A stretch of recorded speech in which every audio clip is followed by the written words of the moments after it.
Kelly's Court is back in session. On the docket today, missing cell phones in the case of a baby girl who vanished from her crib in the middle of the night, say her parents. Her parents, Lisa Irwin's, sitting down with me for a 2-hour interview on Sunday, saying their cell phones were stolen by the same person who took their daughter. Now, cell phones are, of course, easily traceable, normally, because they routinely send location information to the closest cell phone tower. So where did their phones go? We were told by a law enforcement source that there was a call on your phone at around 2:30 a.m. that we night. were told that too. Yeah. Was that you? No, I was sleeping. Who could that have been? Whoever took her. Don't know. When you realized that the phones were missing, along with Lisa, did you try to call your cell phones? No, we didn't even realize she was gone until around 4 a.m. They did tell me they were used, and I said, well, I don't know. I can't give an answer to that because I wasn't there. I don't have them. So when the police tell you that a call was made from your phone at 2:30 in the morning or thereabouts, your response is, What? that's not possible? Right. Have the police told you anything about, because they can locate cell phones through the pings. Right. They use that all the time to locate missing persons. Right. Have they told you anything about finding the location of the phones? Well, they showed a picture and said, this is what we know, this is a ping, and tried to conduct a scenario, you did this type of thing, and I'm like, no. Did they say where the ping was coming from? No. Like where in town? No. Or in the state or out of the state? They said it was close by. Do you think that the police are lying to you? Yeah, they're supposed to. To get a confession? Of course. That, and like I said, they're not going to tell us. I mean, we asked them, do you have any leads? Do you have any information? They're going to say no, or they're going to say we're on to something, but they're not going to tell you specifically what. I mean, no police do that. Joining me now, former prosecutor and co-host of The Five right here on FNC, Kimberly Guilfoyle, and Fox News legal analyst, Lisa Irwin. All right, so you are both former prosecutors. Is she right? Do the police lie in interrogations and just make things up, saying a phone call was made from your phone at 2:30 in the morning when, in fact, that is not true? We found pings on your phone at the following location when, in fact, that is not true. They can lie. They are allowed to lie under the Constitution. The Supreme Court has ruled on that. But for a mother to say they're supposed to lie to me, I mean, Kimberly, have you ever heard that? I mean, that is shocking. That didn't strike me as that shocking. Yeah, no, it is, because you're a mother and supposedly you've lost your child and you're worried about what the police she knows that she's going to be a suspect, so she's saying, of course, they're going to try to manipulate. It's become more common knowledge with, in the age of all of the different CSI cases and criminal cases. You hear that about police giving a ruse. They'll tell you one story when they're interrogating a suspect, and they'll say, oh, we heard that you had information from this person, or you made this call, or you met with this person. Isn't it true you were seen in this vicinity? Come on, just tell me the truth. That's commonplace. It is legally acceptable. That doesn't bother me as much with her in this particular case. But how much stock do you put in that? That now she's telling us that the police did tell her a phone call was made at 2:30. Who was it? Was it you? And we followed the pings nearby, but they haven't been able to. Do you believe that could be a ruse and that maybe we shouldn't put too much stock in that? I think part of it's true. I think that they probably did. They should have. Otherwise, they're not doing their job because they're supposed to be having a wide scope here in terms of looking for someone who could have committed this. Shouldn't those pings be leading them to the phone? Absolutely. Whatever. If she did something with them, or if the intruder did something with them. But what you have to do to believe her story is that the stranger came in, or neighbor or whomever, somebody, not them, came in when she was passed out drunk, as you got from her, where the husband was away, took the baby, took Lisa, and then took the cell phones that were sitting on the kitchen counter. She does believe that. She thinks that they tried to slow the phone call to police. If you're baby napping, maybe you do think about that. We talked about this yesterday. We queued up the sound. I want the viewers to hear it. One of the oddest moments I thought in the interview was the following when I asked her about whether they called the cell phones that they say were stolen by the person who has their daughter. Watch it. Have you tried to call those phones since then?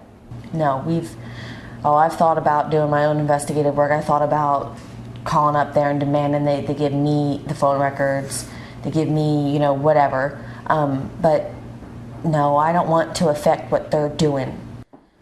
Affect what they're I'm sorry, but affect what they're doing?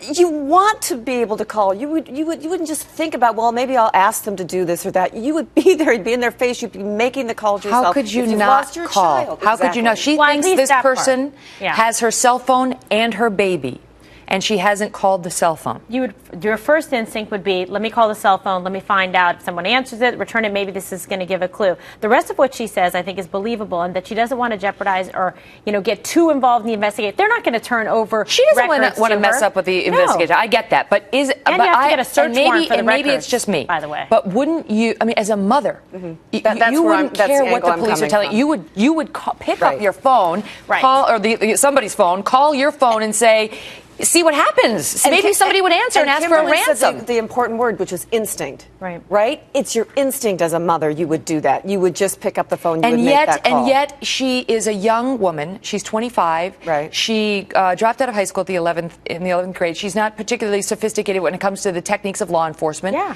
Might she be so terrified that she is going to step on the toes of law enforcement that she genuinely didn't want to do anything without running it by them? And they said, don't be calling, don't be doing anything without running it by us. Our judgment, what we would do, involved in a case. I had a case where my brother's house was burglarized. Right away, I called the phone company. I wanted the records. I said, look, a call was made, etc. There was certain information they couldn't give me. You have to get a search warrant for it. So there's limited things that she can do. But I'll tell you what, the fact that these phones were taken, to me, is strong evidence that perhaps there was an intruder, somebody that went in to burglarize this home, saw it as a crime of opportunity, was casing the place, knew that she would sit out on the steps in the front porch with her friends, and took that opportunity. Maybe saw that the van wasn't there from the husband. Maybe saw that she was drinking and that there might be an opportunity. Maybe she's done that more than one time. But here's the thing, though. Remember that they didn't take the pacifier, didn't take anything for Lisa, right? So you have all the common sense to take the phones. You don't bring anything for the baby? Including like her pacifier out of her crib, her blanket out of her crib, her bottle out of her crib. Just to keep her quiet, you would think they would take it. All right, listen.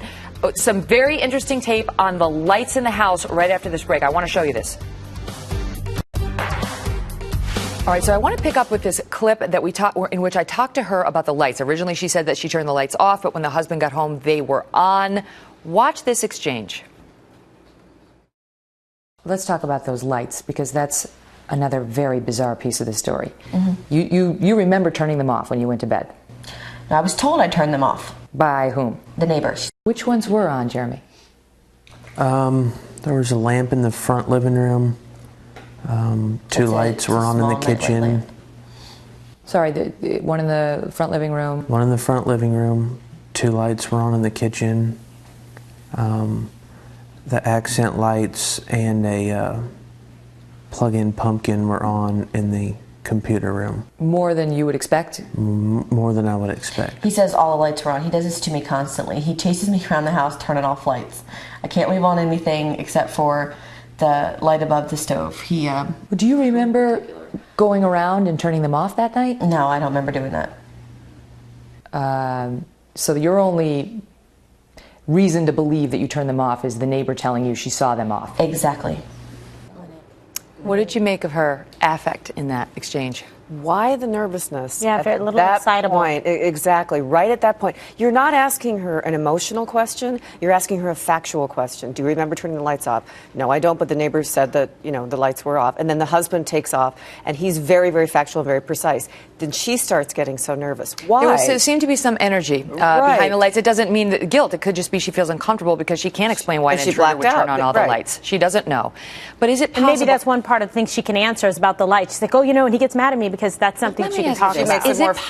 Is it possible that this woman did something to this baby and was so good at hiding the evidence that the police can't find it, they can't find the baby? That's the problem. That's the problem with this case. You're going to think that she's some kind of criminal mastermind, that she planned this whole thing to give her baby to somebody for cash while the husband happens to be gone, while she's consumed large amounts of alcohol, and go through all of these machinations. And covered it up well enough that for 2 weeks now the cops haven't been able to crack the case. Right. And no forensics and no DNA. Or is it more likely that baby walked out of that door with somebody, we don't know who, and that's why they haven't found a body or much clues? I don't know. Also, the dogs that went in, they're very reliable in terms of being able to track or if there's any kind of blood or DNA forensic evidence. None of that was found at the scene. It could be a smothering. It could be something like that. There wouldn't be the forensic. Let's pray. Let's pray the story is real. Let's hope she's alive and she's recovered.